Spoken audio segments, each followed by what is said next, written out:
Oh hey, my name is Marc Ramos, and today we're debunking some credit card myths.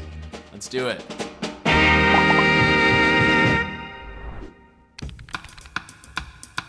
Your credit score comprises a variety of factors, including payment history, amount of debt owed, length of credit history, new credit, and credit mix. Having multiple credit cards won't negatively impact your credit score if you keep your utilization rate low and pay them off in full every month. Every time you apply for a new credit card, your score does take a small hit, generally in the single digits, but that dip is temporary, and in the long run, you'll likely benefit from the lower utilization rate that these additional credit lines can generate. Many of the top rewards credit cards often carry a fee of $95 or more, and the more premium cards can cost upwards of $550. But don't be deterred by those numbers. A lot of the times, the valuable perks that they come with easily outweigh the high number, and you'll end up getting way more than what you paid. Take the Hilton Honors Aspire card from American Express, for example. It has a $450 annual fee, but it conveys Hilton Diamond status every year, which is the highest level of elite status that you can earn with Hilton. As a result, you can get perks such as free breakfast, lounge access, upgrades, and more. Normally, you'd have to stay at least 60 nights at Hilton hotels around the world every year to earn Diamond status. I mean, the math here just speaks for itself, and having this benefit on a credit card is worth the fee even if you stay at Hilton hotels just a few times every year. But that's just the beginning.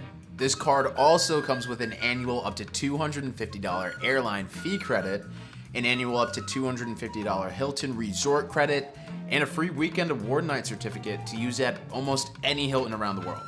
And that doesn't even account for any welcome bonuses for a new cardholder, which can net you 100,000 points or more, depending on the offer and effect when you apply.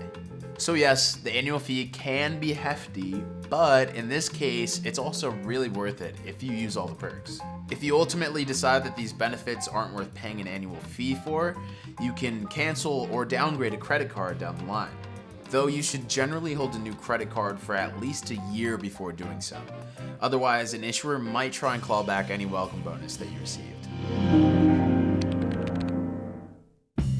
While many rewards credit cards offer pretty substantial welcome bonuses, say enough to get you a round-trip flight in coach or even business class to Europe, skeptics will say that this is a one-time occurrence and that minimal rewards afterward don't add up to much. But this could not be further from the truth.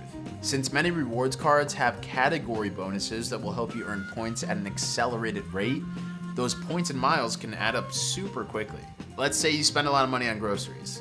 You can earn 4x bonus points at US supermarkets on a card like the American Express Gold card. And if you spend a lot of money on gas every week, then a card like the Hilton Honors American Express Surpass card will earn you as much as 6x points at US gas stations. It's not hard to earn 3x to 5x bonus points per dollar spent in popular bonus categories. Bottom line, credit cards are a great way to minimize the out-of-pocket expenses normally associated with travel, as long as you take the time to understand the various perks and benefits that they offer, and get past the pesky myths that might deter you from getting one in the first place.